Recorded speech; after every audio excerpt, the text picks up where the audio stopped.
I talked to dead people. They told me the truth about sleep paralysis. I've always heard the voices. Most of the time they're soft and gentle and I don't mind them being there. I admit, I enjoy their company.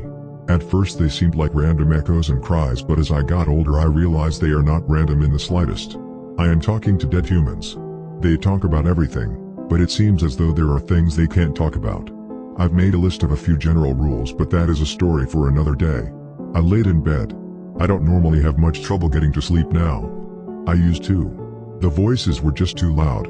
But now I've gotten used to them and over time I've convinced them to settle down when I sleep. I can still hear them when I'm asleep, just not as distinctly. Tonight was different. When I did finally get to sleep, the voices weren't jumbled and random. I heard every word with great detail.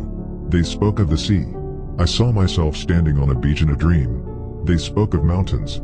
The image changed to a valley landscape, green and lively. Lastly, they spoke of the wind. I was high above the cold night clouds, feeling fresh, wet wind on my face. Then they spoke of nothing. They were silent. The wind stopped and the image faded to darkness. It was like I was watching a broken projector. A new image formed from static. My bedroom ceiling. I saw the room form from the top down. Am I awake? I reached for my phone. Nothing moved. It was as if I didn't have arms. Startled, I tried to sit up. Nothing moved. I tried to speak. My mouth didn't open. I began to panic. I fought the force holding me down, but there was nothing to fight. My head was spinning. My body seemed to move with it. It felt like my weight was shifting in circles. Wake him up. He should stay still. It will pass. Again, they fell silent. My bedroom door opened. Don't look him in the eyes, Joey. He will leave. They've never said my name before. Hearing it for the first time made me realize that. Into the room came a giant being. As he progressed through the room, he unfolded. His upper body covered most of the ceiling. His arms bent backward at the elbows and dragged on the floor behind him. I closed my eyes. I tried to scream. Silence. The voices were still quiet. As crazy as it sounds, I believe they were hiding from it. I heard a loud animal noise, like an elk, but it wasn't in my ears, it was in my head. Keep it out. Don't let it in. They were panicking, too. It had found them. It had yet to approach me. I opened my eyes. It was observing me as if it looked straight into my soul. I believe it did.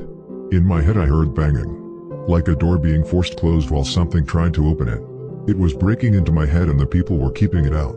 It let out another cry, this one much louder. It was wounded. I opened my eyes again and saw it fumbling around my room. It was in complete agony. It made its way out of my room. It was free of my head. I snapped back into reality. I reached for my phone again. This time successfully.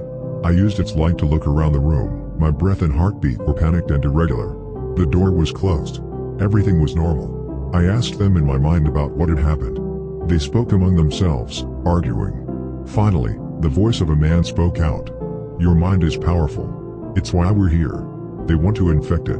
We must protect it or we have failed our job here. Ask no more. I've said too much. I ask no more.